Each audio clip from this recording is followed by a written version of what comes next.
I mean, and don't you think too, if you look at it now versus hearing other generations talk about college, don't you feel now is that in our world today, there's nothing that you can't learn or knowledge you can't gain outside of an institution? Absolutely. YouTube is an amazing platform. And, the thing I always tell people is that, in the 70s, 80s, and any time before then, it was worth it to go to college. But the problem is that the cost of the education keeps going up while the quality of that education keeps going down.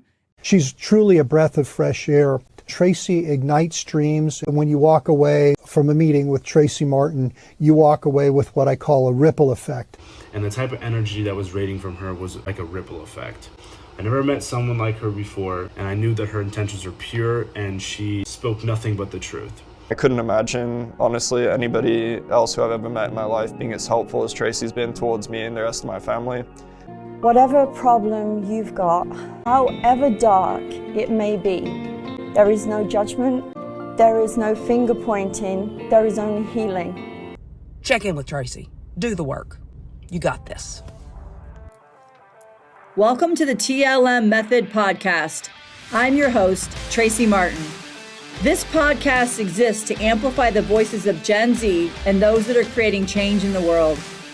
To call parents to action in raising healthy, whole young adults, and to counteract the current cultural narrative that is giving you permission and at times encouraging you to live an immoral and mediocre life. I'm not calling you out, I'm calling you to action in your own life.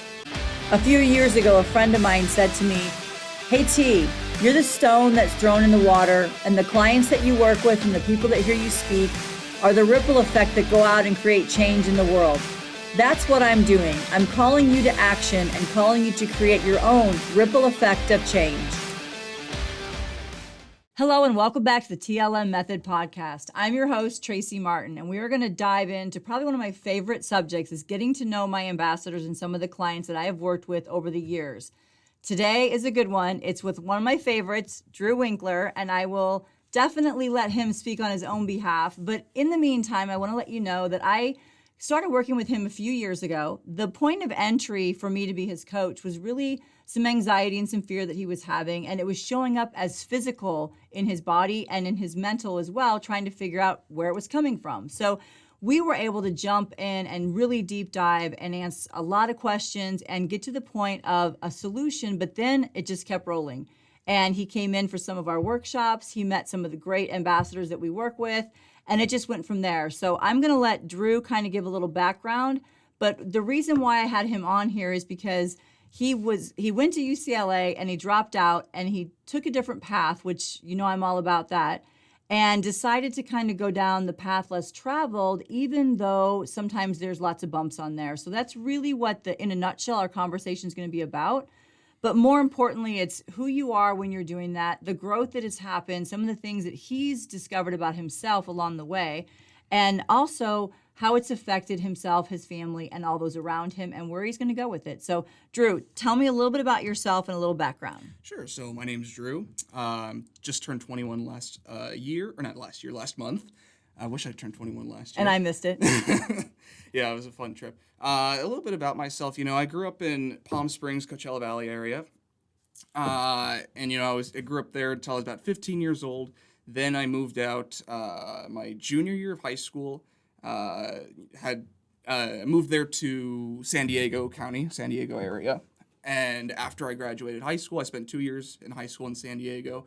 I decided to go and do some, web design and web development up at UCLA. Was not a fan of it.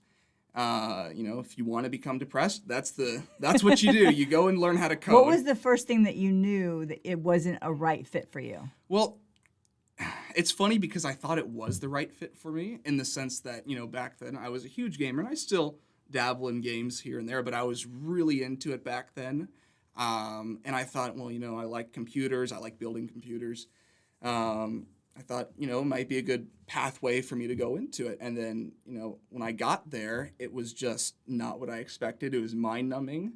It is every bit as time-consuming as writing an essay, just minus all the interest. And so now what year was that? So that was 2020, right before COVID started.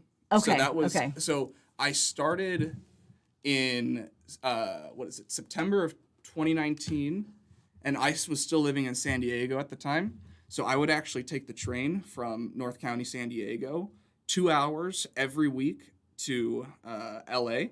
I would stay with my cousins for 3 or 4 days, and then I would go back because I hate LA. Yeah.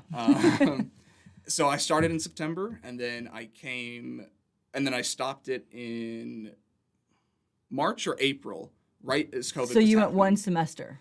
Yeah, pretty much. Okay. Yeah, I remember the last 2 classes that we did. Everyone was forced to do it online. Okay. So. Which changed, I think, a lot of people's experience. Yeah, well, that was one of the reasons why I decided not to go back in general, because I've always never been a school person to begin with. And, trying to learn something online, I knew that was not going to be the fit for me. Yeah. So I'm like, fuck, why am I going to spend money to just be online and not really learn what I'm trying to learn? So, I mean, it's like I taught myself how to build computers. I'm a smart person. At least I think I'm smart. You are. So if I can teach myself how to do that, I'm sure I could teach myself how to do other things. And plus, like I said, it's a mind-numbing process learning to code. It's not, I mean, if you're the type of person who likes to be by yourself, who likes, I guess that process, go for it. It's for you. But for me, not my deal. Well, don't you think too? And I don't know exactly what the language was, but so Drew's parents are divorced, so he's from a divorced home. But don't you think that the language from your mom and your dad, the influence of this is the path that you have to take, how much of that was your choice and how much of that was influenced by your parents to where that was the final decision? So I was actually very lucky in that sense, because even though my parents were never on the same page on a lot of things, they always gave me that freedom to choose. They were all for letting me go to UCLA. And then when I told them, it's like, I'm not really sure if college is the right deal for you. My dad was way more lenient with me. He's like, yeah, I agree with you. I think it's, not the best investment of money and time and resources.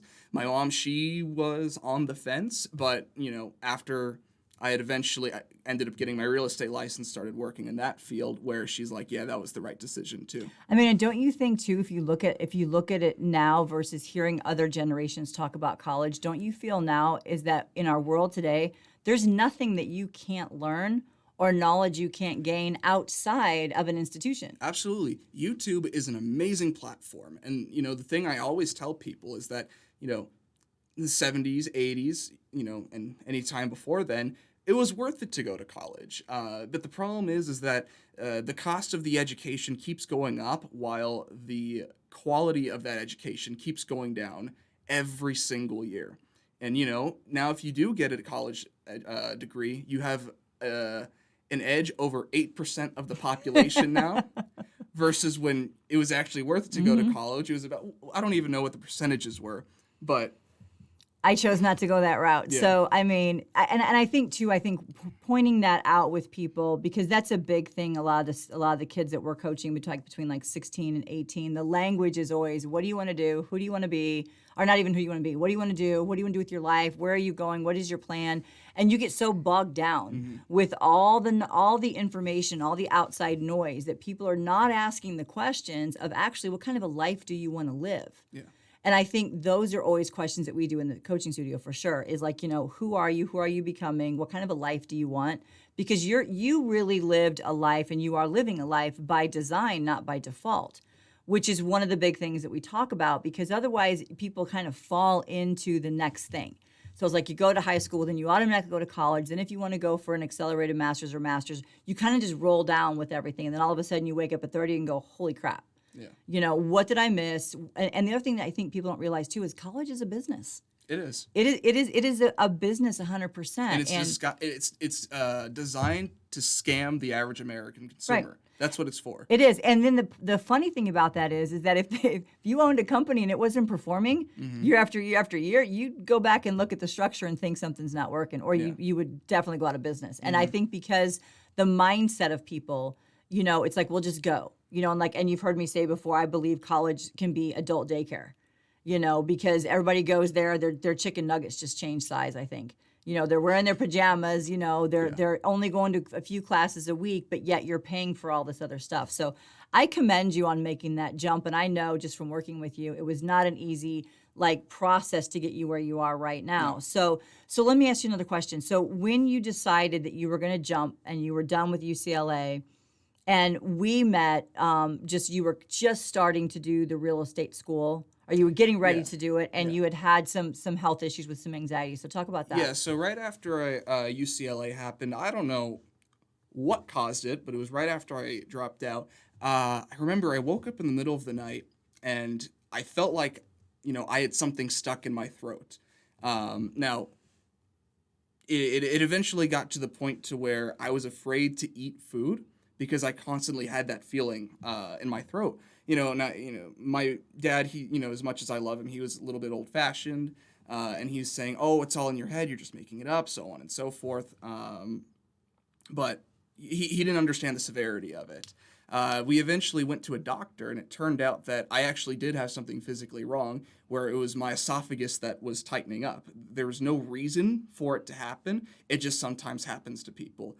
And, because of that, and growing up, I was a happy kid. I never experienced anxiety or depression or anything like that. You didn't even know the language. No, none of it whatsoever. So when I was having those feelings of being afraid that I was going to choke and die, I was getting panic attacks, and I didn't know how to regulate it. Mm-hmm. I didn't know how to manage it, and I would get to the point to where I was hyperventilating so much, my hands would curl up, which is an actual physical reaction when, you over-oxidize your blood? Yeah. And Well, and I think, not to interrupt you real quick, but I think in your situation, because a lot of parents do hear their kids say something, and then they attach their point of view to it, and they dismiss you. Yeah. Versus your anxiety was a reaction to the physical part. Yeah, exactly. One didn't come before the other. No. Yeah. Go ahead. So, it got to the point to where, we called the ambulance because we're like, what the fuck is happening to him? This has never happened before. We thought I was, going to die or something like that. Never experienced something like that. So eventually, like I said, we went to the doctor, learned that, my esophagus was tightening up. They had to put me on to sleep. They put a camera. And I remember that. Yeah, they had to put a camera down my throat and a balloon where they put it down in there, and then they inflate it to increase the diameter of my esophagus. They had to do it once, and then another time 5 months later, and that was about 2.5 years ago, and no problem since then. But that's what was causing it, and after that, no problems whatsoever, no more anxiety. It's just, I don't know, act of God or something. Yeah, and that's when you went into taking your real estate course. Yeah, so that's right around the time where I met you, and that's the reason why I got into contact with you, is because you're friends with my Aunt Dory. And she recommended that I go and talk to you. So you helped me, work through that aspect of the anxiety and getting over that. But also that's when you met me, was when I was just getting into the real estate. Yeah. Right. So how was that a natural progression because your dad does it, or was that something you've been interested in? So it's a little bit of a combination of both. I've always liked the idea of real estate. I've liked the idea of, gaining some type of passive income, and there's a lot of different ways you could do that in terms of real estate. You could be active and passive. Right. My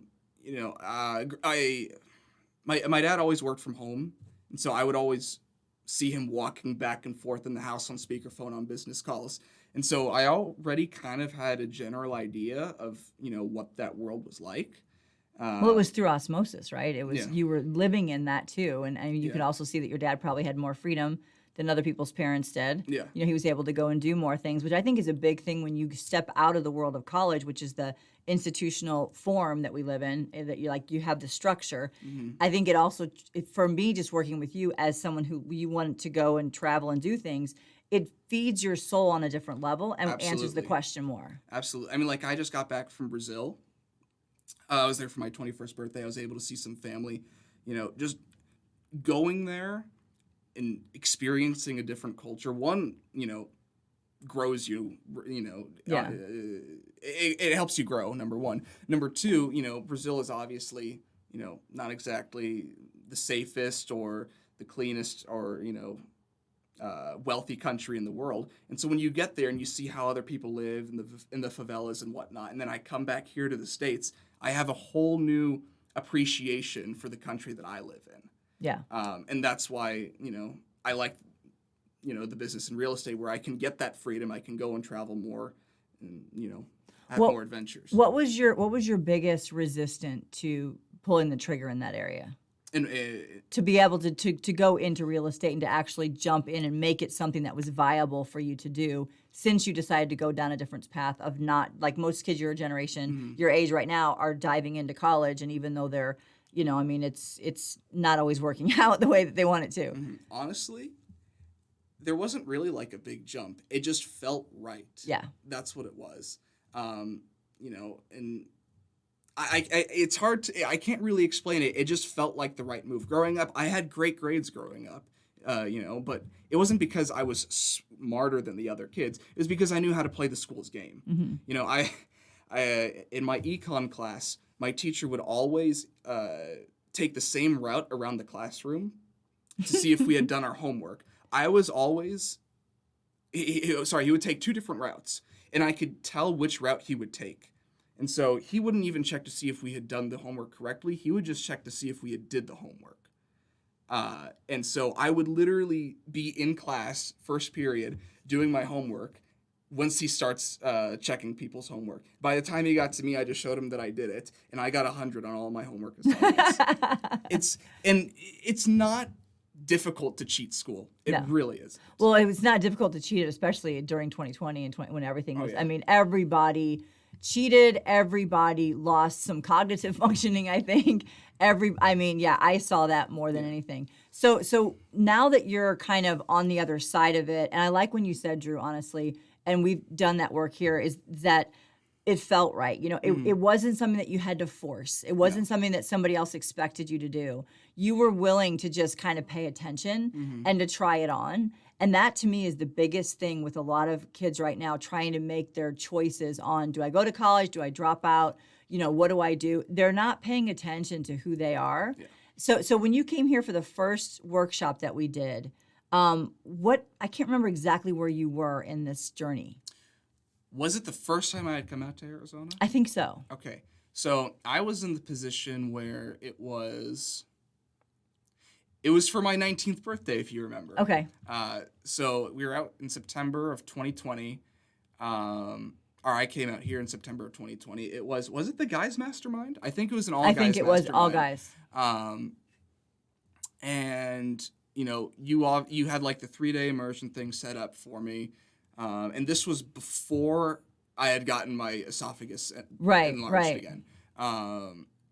But sorry, what was the question you were asking? So when you were here the first time, where were you at? Where was I? Yeah, like in your thought process and your journey, what you perceived as your journey. So I was in the point where I was just about to start.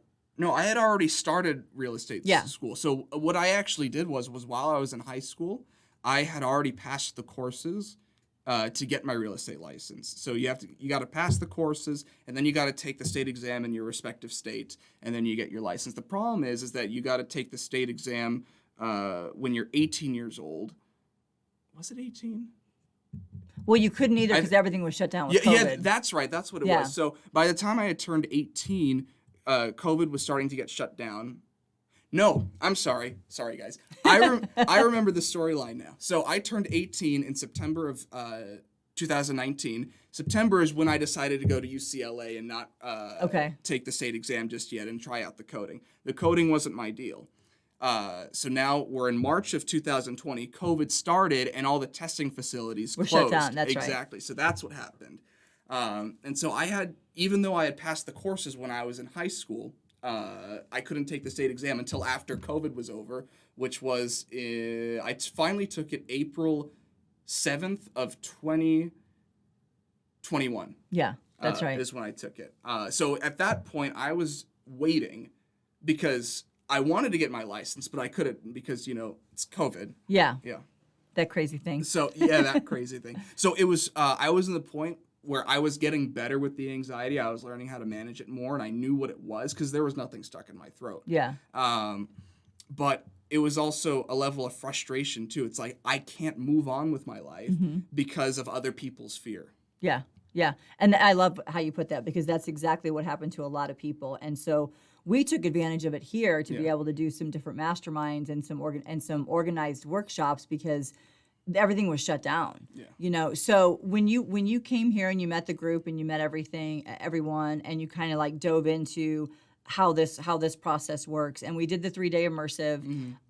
What do you think was for you personally, not even what you were dealing with as far as like, you know, COVID, school, wanting to do the test and everything, what do you think was your biggest takeaway from being here with the 3-day immersive and the work that we do here? What was that for you personally?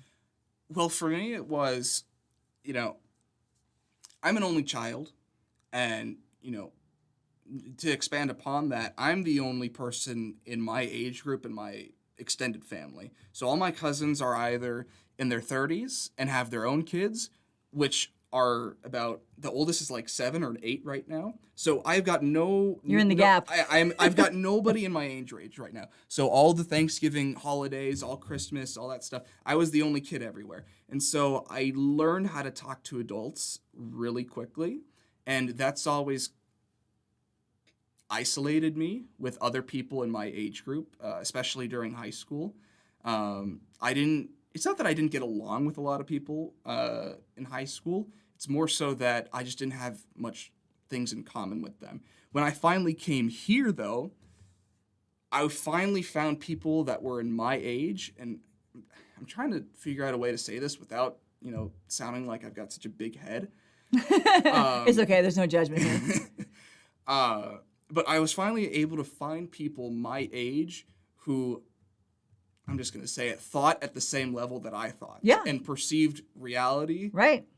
on the same level that I did. Yeah. You know, we weren't. Well, you're not dancing Yeah. half naked on TikTok. You're not doing all kinds of other stuff. And I think the thing too, I think with that is that a lot of people that I work with and that we work with and that we have in the events, whatever, they say the same thing, because you're questioning the world around you. You're asking questions about the culture that's changing. You're seeing the world shifting, and you're asking, what's my future going to be like? Yeah. And there's only, you know, there's a demographic that are asking those same questions. And I think that when you get into a room that is, you can ask the questions without having any of the issues, and then we can kind of seek and try to find solutions or answers. I think you do feel connected. Yeah.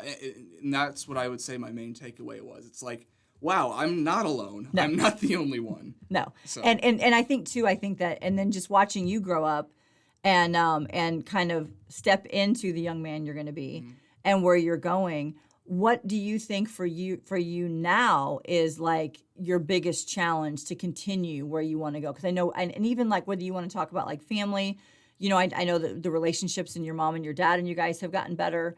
I think which I think is really important. So talk about that a little bit. Talk about how like that shifted a little bit in your family. What as far as the divorce? About how the communication opened up more, the more that you figured out to kind of speak on your own behalf.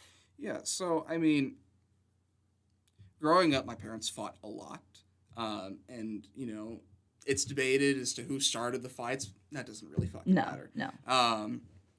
But the problem growing up is that one party usually felt like they weren't being listened to, and the other party felt like that they were listening to them, but they weren't. And that was a combination on both sides. Now, you know, that my parents are separated and that I've sort of grown up more, it's funny, I'm kind of like the mediator between them. And so while their communication has gotten better, because I've taken what I've learned with you and applied it, you know, to that aspect of my life, I still have to be like the coach of the family almost. Yeah. For example, I'll have one parent say, hey, can you tell, I'll have parent X say, hey, tell parent Y this. I'm like, well, why do I have to tell them that? Why don't you call them and you tell them? I can't be, you know, your human messenger boy. Yeah. So, and they're finally listening to me. It took about, 21 years, but they're finally listening to me, and I think they're getting better. Yeah. And that's a cool thing though too, is the fact that we have to grow as families. And I think sometimes without the communication, you finding your voice, and also being able to speak honestly and openly and not be so attached to, well, this person's going to be mad at me or that person's going to be mad at me, because it really comes down to how are you healing a family? Because it's not just your parents' generation, it's your generation. And when you meet someone, if you want to have a family, it's how you parent. Yeah. And I think that's always been in my mind when I look at you guys and I work with you guys. And it really is like, how holistically whole is this person? Because you might be 21 now, but when you meet someone and you start to create your own life together, you're going to go back and draw from your experience. Yeah. And unless you've disrupted that and had your own knowing, sometimes you pull that shit with you. And I had to disrupt it because I could point out many things, and I'm not going to point it out here, but there's many things that I could point out in my parents' relationships that I didn't like, and I don't want to bring, and I had to make a conscious decision to eject it out of the airlock. Mm-hmm. Yeah, and that's one of the questions we asked too: is what have you learned that you want to take with you in your own parenting style, and what have you learned that you're going to let go? And it's not that it's. I think we get so tripped up when we feel like it's blaming or whatever. It's not.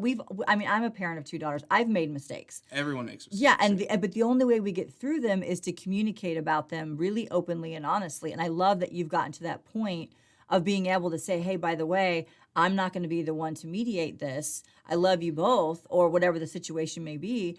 I have some kids who their parents have remarried, and they have to navigate that. And it just comes down to, I think, for me, observing your journey is really finding your voice, not being afraid to use it, and being willing to know that you're going to make a mistake. You're trying to be authentic, but until you're able to actually extract yourself out of the world, everyone else's opinion, and then also speak your truth. Yeah. I think it comes down to you're going to continue to kind of just go along with everything.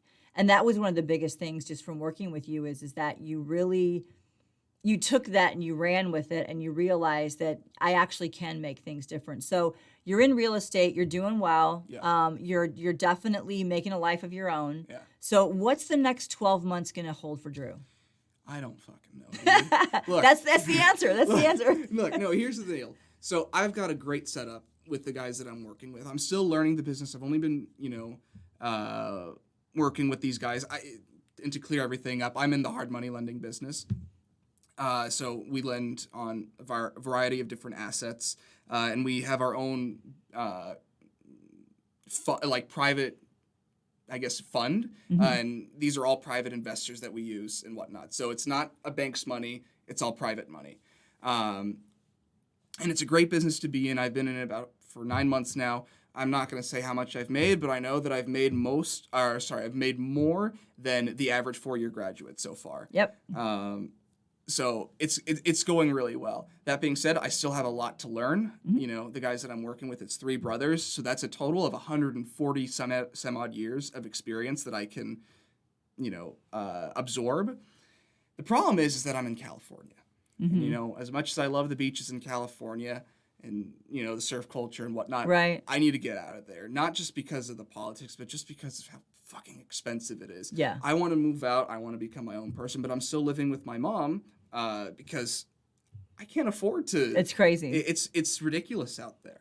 Well, and I think there's a realistic conversation around that. Yeah. It's like you want to, going back to what I was talking about, like when you go to a 4-year college, it really is a placeholder in today's world, because you're relying upon somebody else to pay your college, unless you're very, proactive and you're doing your own school, which if that's the case and you got a loan, I feel bad for that. Yeah. But it's a choice you make. But I think it comes down to being able to plan for what you want. And so if you know where you're going to go and you lay a plan, you really have to discipline yourself at that point. Absolutely. So where are you at now? I know the other part of it we talked about a little bit was when we first started working together, it was your mom works out a lot, and that was something that she wanted you to do, and you've definitely changed that life. Yeah, so, and this circles back to the problem that I was having with my throat, because, I felt like I was going to choke and die on food. I wasn't eating, nearly as much as a regular 19-year-old should. Right. So when I was 19 years old, I was about 145 pounds. Not extremely underweight, but not at a healthy weight either. Right. I was skinny, and I wasn't getting a lot of sunlight, because when you don't have food in your body. You don't have Right. the energy to want to go outside. And so you're right. My mom is a personal trainer. Shout out. What's her Instagram handle? Daisy Fit One. Daisy is spelled Deise. Nice. Because she's from Brazil. That's, where my family's from. And so she helped me get into it, as well as her boyfriend, Chris, who's fucking monster. Chris is a really cool dude. I love it. He's like 280 pounds. He's been working out for past 40 some odd years. He's turning 50, and he was working out since he was 16 years old. So however many years that is. Sounds like my kind of guy. Exactly. I'm right in the same sense. So anyways, I started with them in February of 2021 is when I really started taking the training seriously. Right. In 8 months, I went from 145 pounds to 185 pounds. So 40-pound increase. And now I'm a little over 200 pounds. Nice. Not fat, not dirty bulking, like clean bulking. My goal is to eventually get to 220 lean, 210 lean. I think that's a good. No, I think it would be great. Yeah. I think it was fun to watch you too, because like even when you would come here and we would do like our Wolfpack workouts and that, and just I have the process videos of watching you when you were here at 145 versus when you are now. Yeah. And don't you think that there's a level of growth that can't happen for Absolutely. somebody that doesn't take that on? Absolutely. If you don't work out, I don't care. Yeah. It's so good for you, not just physically, because physically I had a problem with my right knee where my patella liked to move back and forth, or not back and forth, like to move laterally. Is that right? Left to right laterally. And it was causing me some knee pain. It wasn't until I started working out and really building up the muscles around it and tightening it to where the pain is virtually gone. So first of all, it relieves, not only do you look good, but also relieves physical pain. But also mentally, you feel more confident in yourself. You're not afraid. Well, this could also be because I was also in drama class growing up, which is the one thing I am glad I went to school for. Yeah. Drama class and theatrics. I'm not a fan of forcing people to do things they don't like, but if you've never taken a theater or a drama class, it's so the things that you learn in that building self-confidence and not being afraid to go and talk in front of a room of 200 people, like what was it, last week? 2 weeks ago, we had a seminar where a bunch of different lenders and borrowers and whatnot all got together. It's called C2 Financial, and I went with the guys who worked with me, we had our table set up, and I had to essentially answer questions to people who came up saying, like, "Hey, you're a Seattle Funding Group. What do you do?" I had to, right. And I wasn't expecting to do that. Another thing I wasn't expecting to doing is that the guys had to go and leave and do something for. I think they had to go look at a property in the middle of the day, so they left me there by myself, and they had something called a lightning round. The lightning round was when you get up in front of this entire room of like 400 people or something, and you have about 1 minute and 15 seconds to explain who you are, what you do, and this elevator is what your company. pitch. Exactly, the elevator pitch. I wasn't expecting to do that, so they left me there, and I did it by myself. It's like, I think I did a good job. Well, see, that's another thing that I love about what you did, Drew, is because you can sit in a classroom and do this in front of your peers, and it is not what it is in the quote-unquote real world. No. When you're thrown into the fire and you have no other option but to do it, that's really the experience that you want. Well, the way that I look at it, too, is that the real world isn't high school. You know? If you fuck up on stage, people aren't going to make fun of you. They're just going to say, "Oh, yeah, that happened." No one gives a fuck. Exactly. So if you succeed, then people are going to remember you. I remember I said, while I was on stage, I said, "Hey, I'm the intern. This is my first time doing this. So, forgive me if I screw up." And then everyone started to laugh. So that was a great way to make yourself memorable, is just to be funny. To be humble. Exactly. I mean, I think to just be up there and tell the truth. Exactly. And like you said, being humble got a laugh, and then people remembered me for it. Then afterwards, when I went back to my booth, every single person that came up to talk to me and ask more questions about Seattle Funding Group said, "Oh, so you're just the intern, right?" Mm-hmm. It's a great, I guess, icebreaker. That's your new nickname. Yeah, intern. The intern. The intern. No, but don't you think? I mean, if you had to summarize all this, which I I think I want to have you back on again too, whenever you come back, because he's bolting out of here. But I think the thing too is that, you're seeking who you are, number one. You're willing to step out of the box and be willing to, like you said, be humbled, and try something new. What would you say to people that are afraid? And I don't even know if the word fear is really true. I mean, I think a lot of it is listening to somebody else's opinion. Yeah. I think a lot of it is listening to just the counseling system within high schools and colleges is that take the aptitude test, you're going to be an elevator repair person. They're not even looking at who you are. But yet these kids blindly follow because it becomes part of that. What would you say to someone who was kind of in your spot of, because we have a lot of high school, college, a lot of college going out to workforce.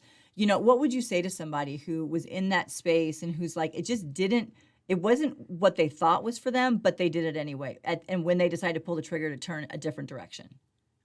I would say, if it scares you, go and do it. That's what I would say. Because for me, it wasn't necessarily scary, but if you follow your fear, that's where you'll grow. And it might be scary, but you'll know if it's the right move for you. Like you said, it's a feeling. Yeah. So we've worked together for like 3 years. Yeah. What is your top 3 takeaways from the growth of Drew in those 3 years from working together? That's a heavy question. I know. God, where do I start with that? Top 3 takeaways. Well, for starters, this is more of a social thing in the aspect of, we don't have to do exactly, or not exactly, we don't have to do what the norm is.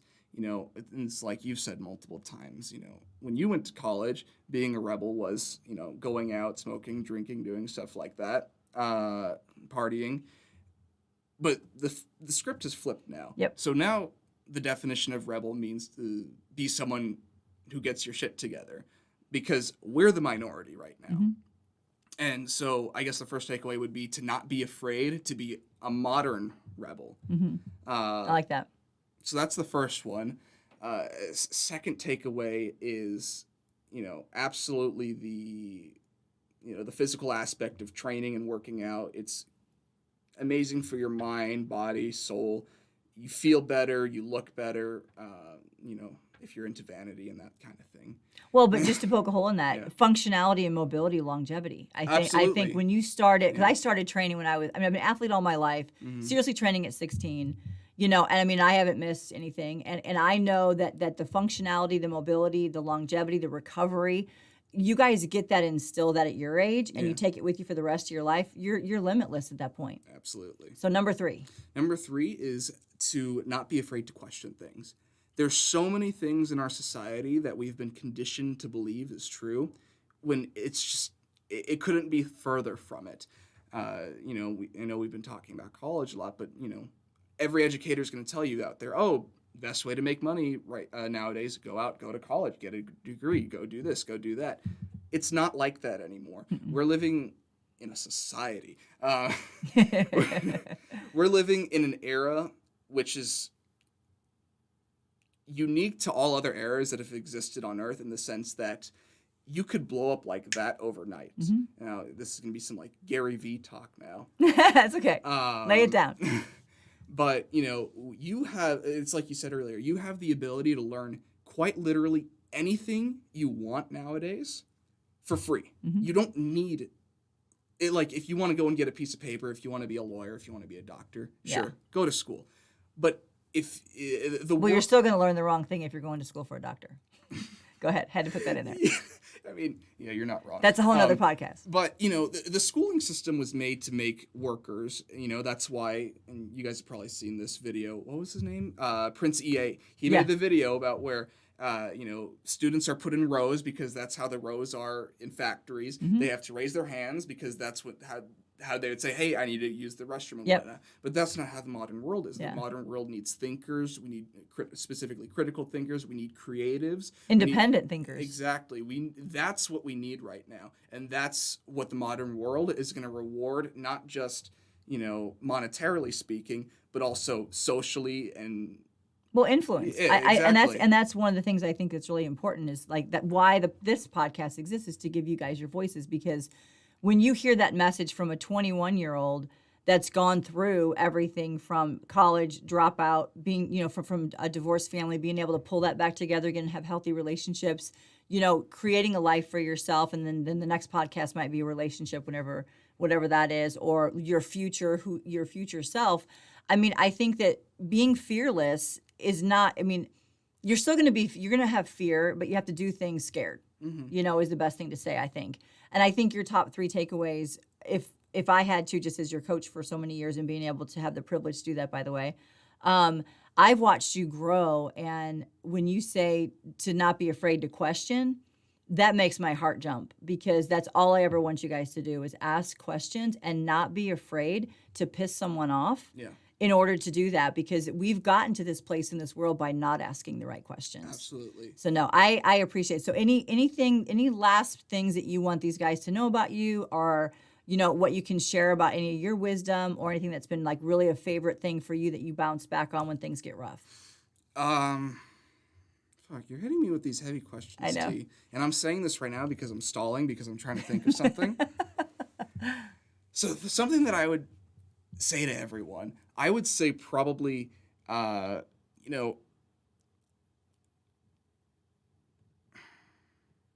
a quote from a book that I haven't read, which I should read. But I know the quote, and it's a really great quote. It's from T.E. Lawrence's, a.k.a. Lawrence of Arabia, The 7 Pillars of Wisdom.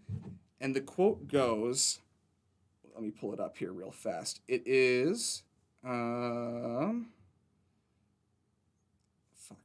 Sorry. I wasn't planning on this question, guys.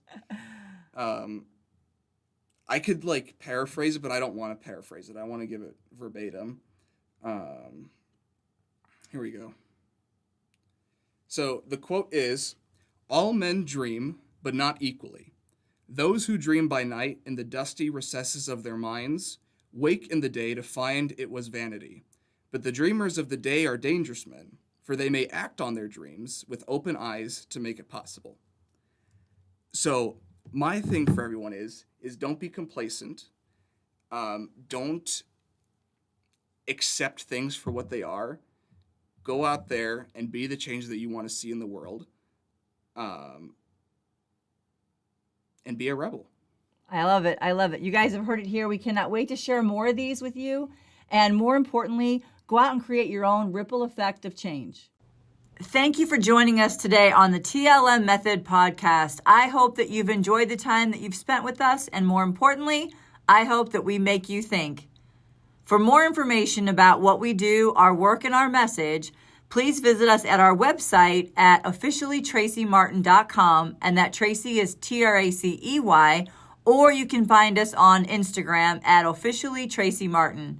We look forward to having you with us for more episodes of the TLM Method Podcast.